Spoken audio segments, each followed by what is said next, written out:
and he is a grad student at Stanford now, and he's going to talk about his research, undergrad research, and grad research. Cool, yeah, thanks for having me, guys. I'm going to be talking today about synthetic biology, but please stop me at any time if I confuse you or if you want clarification or have any questions. You don't need to wait till the end. So just a little bit about me. I graduated Bell in 2012. I then went on to UC Davis and got a degree in biomedical engineering. I also did a little bit of stuff Tom Melastina. Please see Mrs. Shanley. Tom Melastina. Please see Mrs. Shanley. I also got a minor in quantitative biology, which is like how do you apply math to biology, and bioinformatics, which is how do you apply computers to biology. Can everybody hear me okay? Yeah.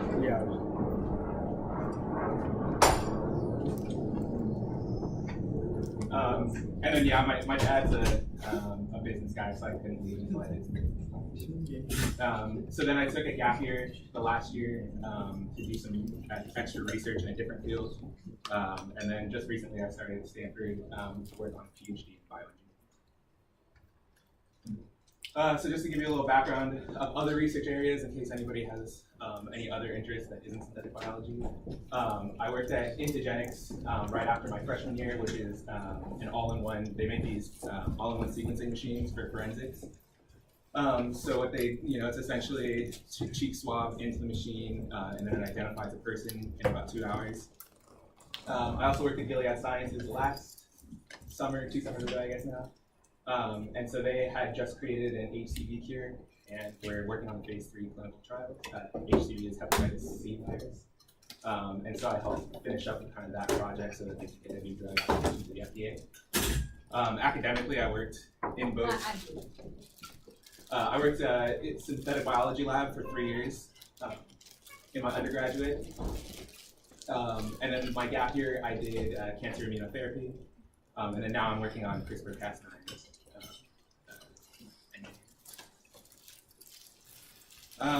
So again, if anybody has questions throughout, just go ahead and shout them out. You don't wait till the end. So I'm going to be talking about synthetic biology, which is kind of my true passion and what I've been working on for most of my time. So I'm just going to give you a little brief. Has anybody heard of synthetic biology before? No? Awesome. Okay. So synthetic biology is trying to engineer the cell. So what I like to make the analogy to is to other classical engineering fields. So for electrical engineering, right, you have, so for electrical engineering, right, you have these circuit parts that are well-defined, well-characterized, and you put them together to make something more impressive than some of their parts. Same with computer engineering, right? We have all these lines of codes to make something cool. And I actually don't know anything about civil engineering, but I'm assuming that they have these material things and they make cool things. So we wanted to see if we could do this with biology. And this really started in the early 1990s, and it has been really progressing as a field over the last 10, 20 years. So going along with this analogy, how do you think synthetic biologists would engineer this? Oh, anyone? So synthetic biologists are working to engineer the cell by using genetics. So you insert genetic parts, take away genetic parts, rewire genetic parts to make them do something that they wouldn't normally do. And so the rationale behind this is that here's our tree of life. It's huge, it's diverse, there's a ton of different things that can do a ton of different things. For example, there's bacteria on the bottom of the seafloor that can eat methane as a primary carbon source. We have things like jellyfish and other underwater animals that can bioluminesce. We have fungus that can grow biomass seemingly overnight. It can quadruple their size in a couple days. And then even something as mundane as trees and plants that we're used to all the time are doing these amazing chemistries such as photosynthesis that could really be harnessed to our advantage. Ian Bailey, please see Mrs. Tui in the registrar's office. Thank you. So the only problem with using all these animals in the way they are is one, that they're stuck in organisms that we can't use, right? If you wanted to light your house up with bioluminescence, you couldn't just, culture a bunch of jelly cones until it was light enough to see. Further, they're not optimized for what we need them to do, right? So a tree is only making as much, or is only fixing as much carbon as it needs to survive, not really what it would be needed for, if, say, we wanted to create biofuels or something. So the way synthetic biologists sees this problem is we take what's cool about these organisms and we put them into genetic parts. And then we rip these genetic parts out of these organisms and put them into organisms we know so that we can optimize them, right? So we know how E. coli works, we know how yeast works, and we know how mammalian cells work. So if we just take the things that make this grow so fast into yeast, then we can have something that can be useful for society.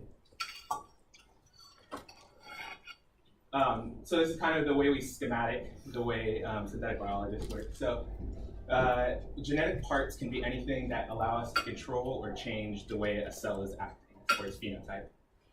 So we have kind of these regulatory elements that can turn on and off genes or can make them always on. There's a lot of different things that can happen, but these just allow us to control what comes after. And what comes after can be any cool enzyme that you could think of, or any cool gene that you can think of, such as an enzyme. There's fluorescent reporters, effectors. You can modulate cell growth, stuff like that. So this allows us to not only put cool things in, but also control those cool things. And so this is the part that's been researched the most in the last 10 years, right? You've got to put the horse before the cart. You have to know how to control the cell before you can actually make them do something, right? So the past couple years have worked on this. And so I'm just going to show you a few examples of the cool things you can do. And yeah, we'll move on. Anybody have anything pressing before we move on? Cool. Okay, so you can see here is our, like one of the most simple systems that's ever been created. Everybody works with it. It's just called a PLAC mCherry operon. And what this is just a single input output. So you have the PLAC, which turns on expression of whatever comes after it, after the introduction of a small molecule called IPTG. So when you add IPTG to a cell culture, it'll turn on mCherry, and mCherry is a fluorescent protein, and so it'll color the cell red. And so what you get is just these simple input-outputs where you can turn on and off a gene depending on the concentration of this easy small molecule that you add to it. And this is actually something really cool. With simple input-outputs, you can start doing biosensors. They're just swapping stuff like this out. You can have a very visual color change in what's happening based off of whether you added a small molecule. So that was kind of like the first. Honestly, it took like 10 years to characterize and like make this happen. So more recently, we've gotten into more complex outputs. So has anybody heard of a logic gate before? No? Cool. That's cool. So a logic gate is essentially, if you have two inputs, it makes a decision on what's going to happen after it recognizes this input. So this is just kind of the table here, right? So if you don't, so I guess the way the system works is, if both of these genes are being transcribed and translated into proteins, then it'll act and turn on mCherries, right? This is just a red fluorescent protein. So it'll turn red if both are present. So you can make these logic tables based off of, so this is just arabinose, which is just another carbon source, sugar. So if they're both not present, it won't turn on. If only one is present, it won't turn on. But if both are present, it will turn on.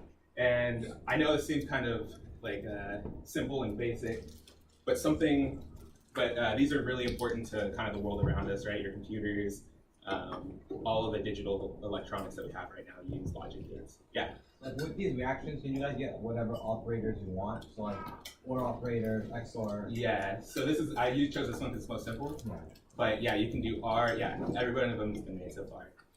But the rules for it, I don't know if you know a lot about electrical engineering, but there's some gate choices that people use, like XOR is the most commonly used one in electrical engineering. It took so long because they had to recharacterize them all, because they choose XOR because it's the fastest, right? But that's not necessarily the logic that comes here. So yes, they are made, but they don't act the same way. So you can't use them in the same way that you use the same engineering principle. This is AND. This one's AND, yeah. So this is just a simple AND gate. It needs both to turn on whatever's happening. Yeah. And so this becomes really important because even some of the most simple, basic digital things that we use nowadays have vast arrays of these going on, right? So the example I like to use is a digital clock, right? Just to get your time and just to count 60 seconds and then add +1 has this crazy array of AND gates connected to a couple converters, right? And so you can see that it was really hard to just get that one AND gate together. And so multiplexing these was a huge feat of engineering, would be a huge feat of engineering. So huge that it actually only just happened, right? So this is a 96 well plate. And essentially you have 96 small wells that you can add cultures to. And what they did is you can see in kind of black right here, I know it's kind of hard to see, but those are where cultures, bacterial cultures are, and they add signals to it in binary, right, of 0 to 9. And then by adding these inducers and creating this crazy array using the simple circuit I showed you here, you can get the time. That kind of makes sense to everybody? Yeah. So we're working from simple input-output to more complex logic gates. And again, I know it seems a little mundane, but yeah.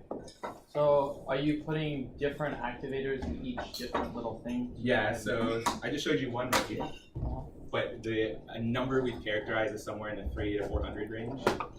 So you could create, as many combinations as that allow. Yeah. So yeah, this one I think used, to get a 4. You need 8, I believe, for this one. So you need 8 different AND gates. But those have all been well characterized and understood. Yeah, good question. Cool. So we have these more complex logic functions, right?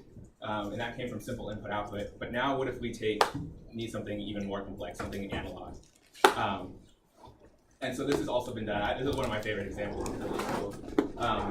But essentially, we can get cells to talk to each other and create more complex community functions out of them. So this is a basic abstraction of what's going on. Essentially, you have two cells talking to each other, and only when they're both talking to each other correctly will they turn on expression of this luminescent reporter. And I'll show you what that looks like here. I think it's really impressive.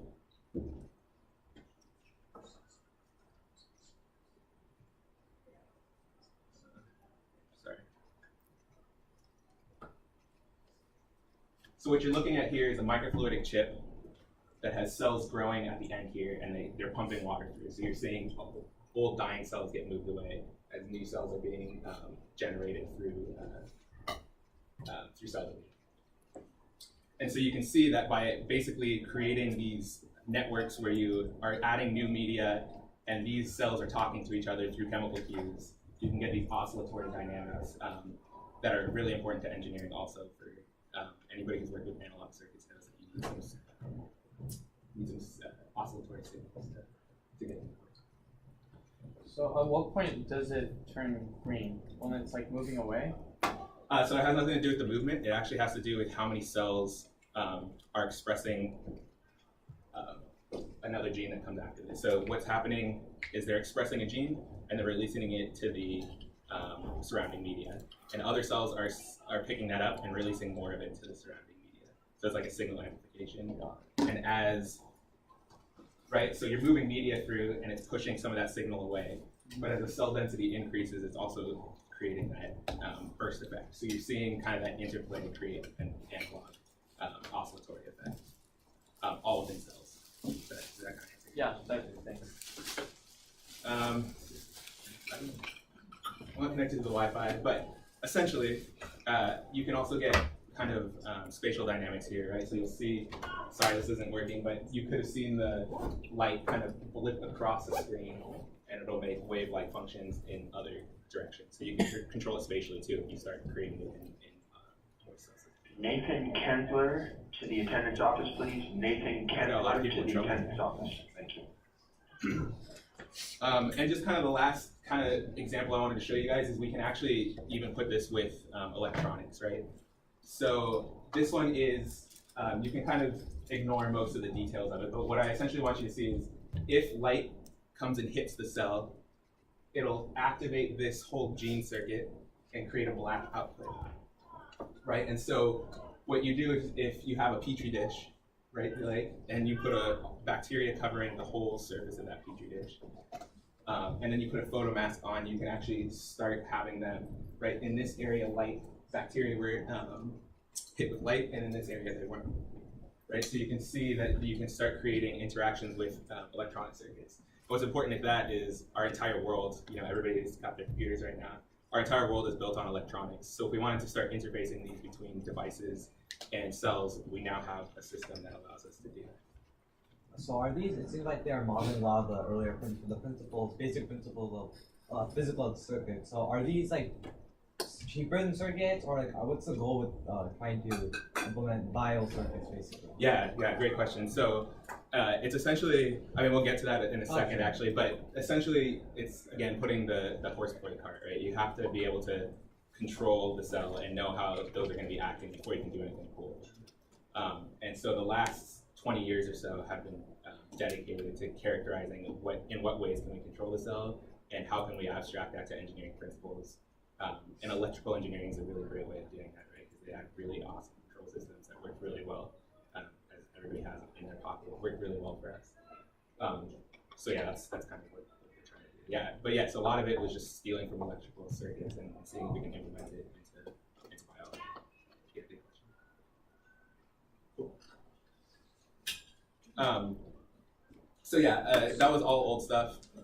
But I kind of wanted to talk to you guys, see what you guys think. So if you had the ability to control the cell, as I just showed you, say we have perfect control over the cell, what would you now do with it? What applications and what societal benefit could you create by controlling stuff? Yeah. We would probably make the cell produce like certain substances. Awesome. That's called metabolic engineering. Yeah, that's exactly what people do. So they essentially rewire metabolic processes within the cell using these principles to control like flux of commodity molecules. Yeah. Anybody else? That was a good one.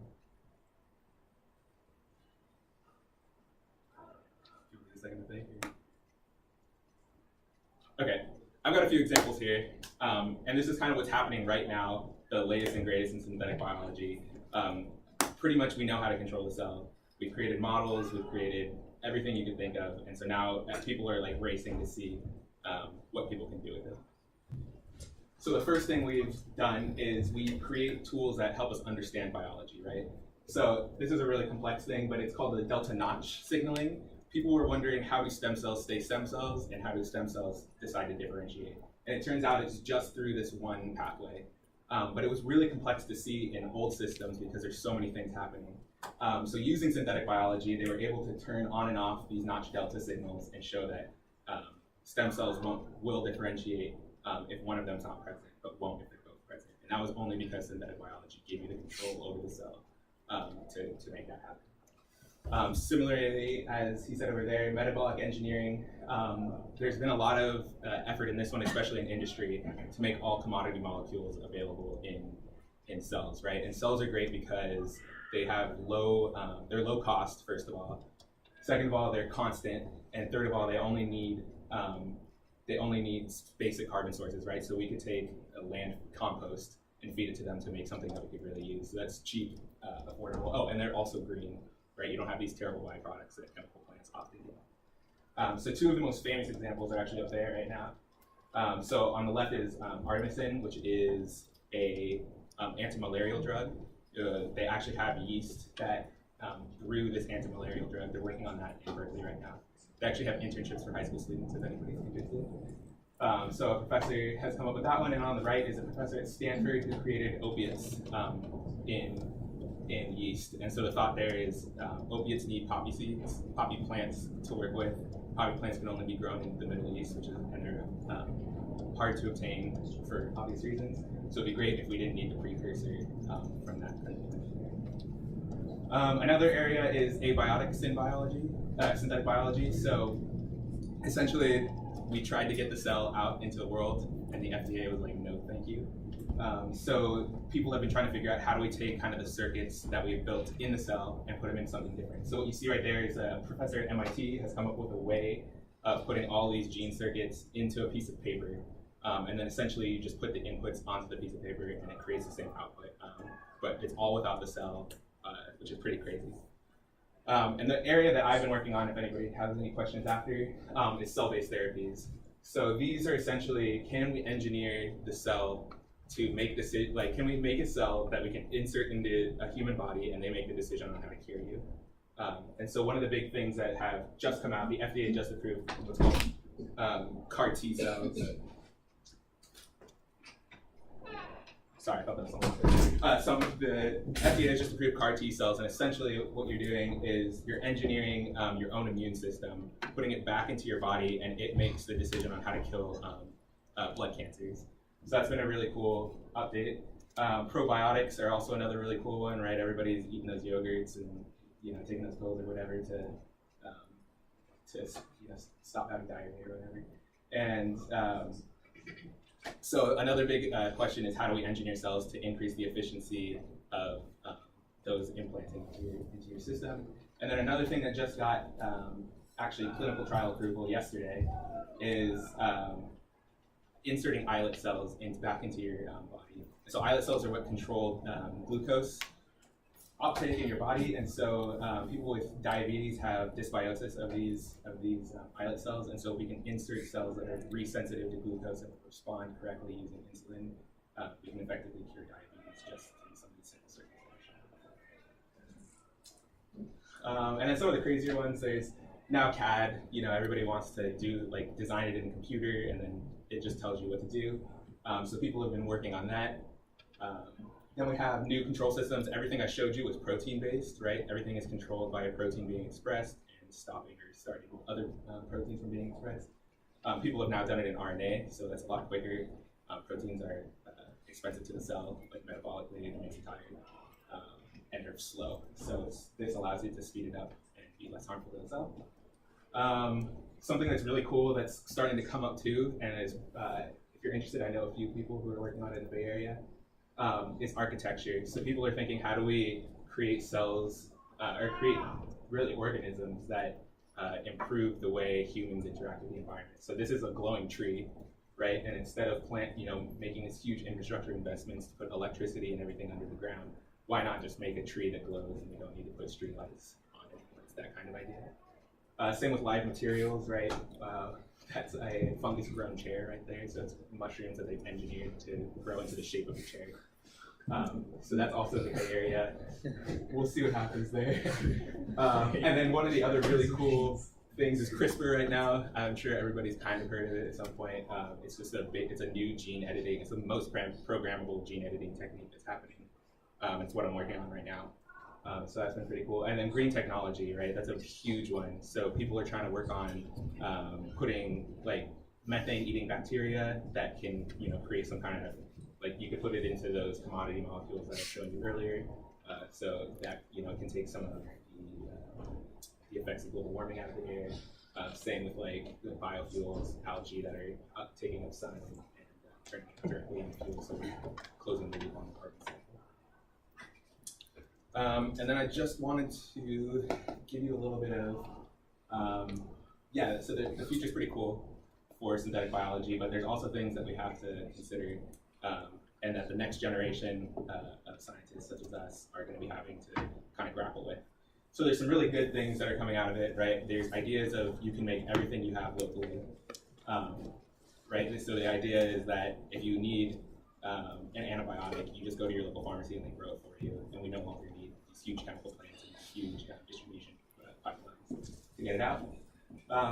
People are bringing back woolly mammoths and stuff, so they're thinking we can essentially stop worrying about the endangered species list, we'll be able to create them anyway. Eco-friendly, I've talked about. Chemical computers, so right now it's really hard for readouts between our electrical components and chemical components. So there's a cool thing for that. And then one of the other cool things that NASA has a lot of high schoolers for, if you guys are interested, is they're trying to figure out how do you engineer the cell to make Mars inhabitable for humans. But the bad is that people are worried that you're going to be able to make designer pathogens. So terrorists can make viruses and stuff like that. Home brewed drugs, right? If we have yeast that create opiates, like how long is it before you can just take a home brewing kit and make opiates in your backyard? And then there's some ethical gray areas going on right now, which is like CRISPR. You can start editing babies. People are worried about everybody's gonna have blue eyes and blonde hair by the end of the century. And then just my final pitch, because I think everybody should get onto it. So synthetic biology is a really cool field right now. It's really booming. All fields can contribute. So if you're interested in computers, if you're interested in electrical engineering, literally all of them have. I have a background in computation and math, and I somehow got into this without. Literally all of them can be used. Everybody needs them. So back in the day, it was kind of niche, and you're kind of weird if you're doing it. You're kind of a nerd. Now everybody wants one. I have gotten a lot of inquiries from professors just because they're trying to understand something in neuroscience, so they need a synthetic biologist just to make the tools. People are calling it computers part 2. So the big Silicon Valley boom that we saw is now seeing kind of a similar boom in synthetic biology. And by 2020, they estimate that the market value of synthetic biology products will be about $38.7 billion. Because we're all not here just to save the world. Billions of dollars is cool too. And so if you guys are interested in it at all, my sales pitch, which I was told I had to make, is there's a summer program called the iGEM team, which I think many of the universities have it. I'd be surprised if San Jose didn't have it, but also Stanford and UCSF have high school teams where you can join. They come up with a project that you do. You kind of create a synthetic tool to do it. And you get to go to a competition and learn some stuff. So yeah, I'll skip these slides. Any questions?